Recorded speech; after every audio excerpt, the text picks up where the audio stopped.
lang, mabait ka palang kasama, na-enjoy ko talaga yung company mo. Kasi it's very humble. Tapos kagaya ng sinabi ni Tita, very educated. Nagtatry siyang kausapin kaming lahat, nag-joke, kahit hindi masyadong nakakatawa yung mga jokes niya. Pero at least may effort talaga siya. Hindi kami natawa, pero may effort talaga siya. So, na-appreciate ko yun. And sabi ko sa kanya, alam mo Sian, pagka lumabas itong pelikula, panood mo to sa mga bashers mo. Para ma-appreciate nila yung pinaghirapan mo. Because he's really good dito sa film na to. And sa totoo lang, sa totoo na naawa kasi ako kay Sian, pag kunwari may nababasa ko sa Instagram account ko na, sana hindi si Sian, sana.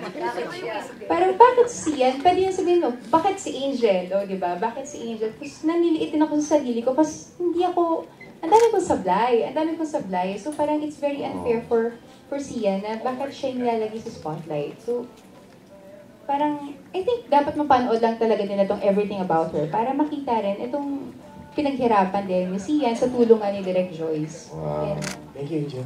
ano ka ba? Bayaran mo pa.